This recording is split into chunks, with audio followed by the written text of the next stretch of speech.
great believer in the idea of romantic love, as represented in the films of Richard Curtis. The idea that there is one person out there who completes you, the implication being that romantic sexual love is the most important relationship in one's life and somehow redemptive. That's not to say I'm cynical about romantic relationships, I just think too much emphasis is put on that particular type of relationship at the expense of different kinds. I must have been a victim of this sort of fallacy when I was young though, as I remember suffering from a bad case of unrequited love. I moped and I agonised. Thankfully I didn't write any poetry. My childish infatuation was not unlike that which Dickens amusingly recalls in David Copperfield, with the main character's over-the-top adoration for Dora.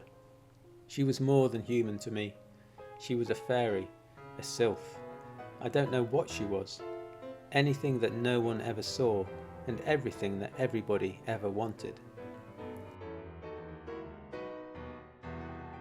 At the time, I asked an older, wiser friend what was happening to me. He told me about Carl Jung's theory of the Anima and Animus. As I understand it, Jung's theory is that when someone falls in love, they are unknowingly projecting unintegrated parts of themselves, the feminine anima for men, the masculine animus for women, onto the subject of their affections. They are often completely unaware of this and believe the person to actually have the magical qualities which they are projecting. The less in touch a man is with his anima, or the less in touch a woman is with her animus, the more violent the falling in love. Over the years I have become more and more convinced that this theory is accurate and borne out in my experience.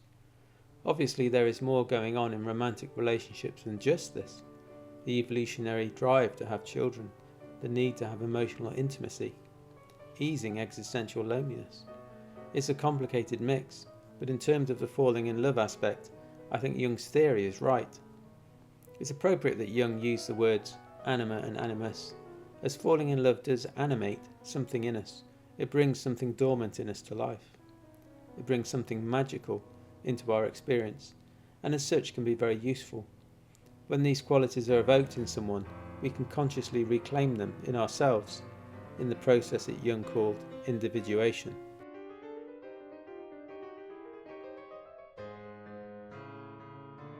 Falling in love is one of the most powerful experiences we have. Yet, when it takes the form of a sexual relationship, it is almost always mixed with selfish desire. This becomes obvious when a relationship ends, and anger, possessiveness, feelings of betrayal, and jealousy come to the surface. If, however, we can purge our love of selfish desire, it can become a key not only to the mysteries of art, but to the secrets of spiritual development. The anima animus idea has transformed not only how we see relationships, but also how I experience music and art. When I listen to classic pop songs like There She Goes by the Lars, or look at a drawing by William Blake, I no longer see them only through the lens of personal love and desire. Instead, I sense that, in earthly love, that the song or art is depicting, there is a faint reflection of the sacred. One way of treading the path is to deny desire for intimacy in a sexual relationship and redirect it towards our spiritual aims. This is the path of the celibate monk or nun. If you are able to take this path, then wonderful. But for many, it is very difficult to be self-sufficient in this way.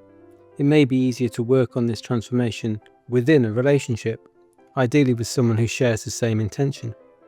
Over time, becoming less dependent, able to have time apart, separate interests, and a broader circle of friends. There is a touching story in the Buddhist tradition that perhaps illustrates the living out of this idea. The story of Baddha Kapilani and Mahakasapa.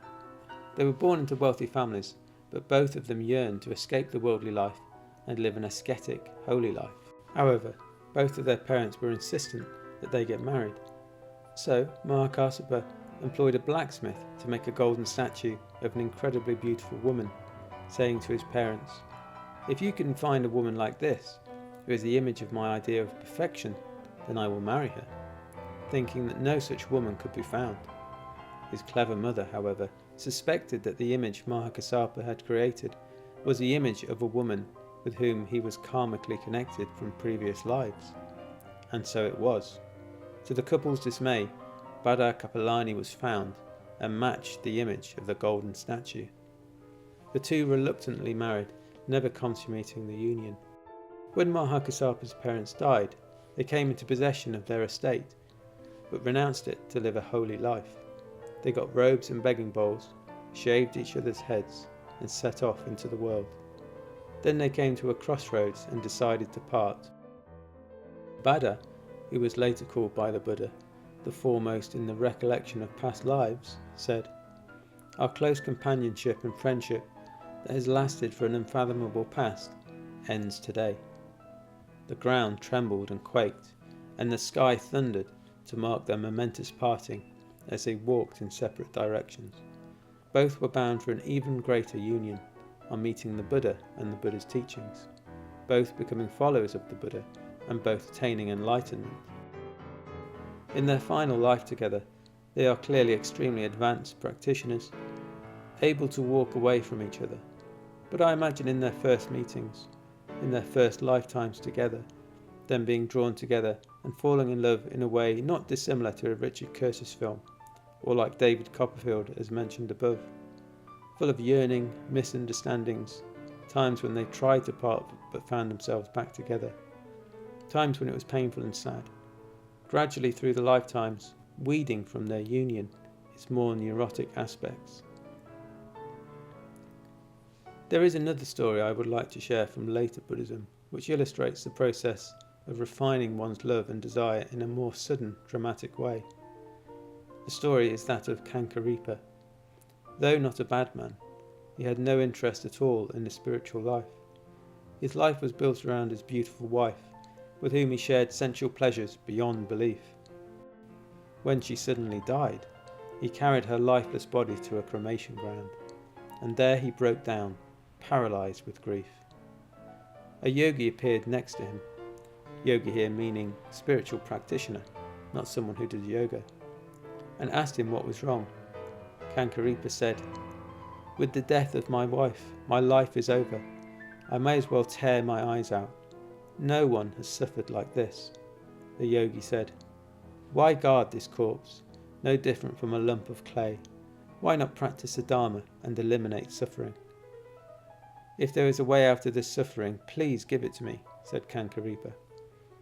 The yogi initiated him and became his guru.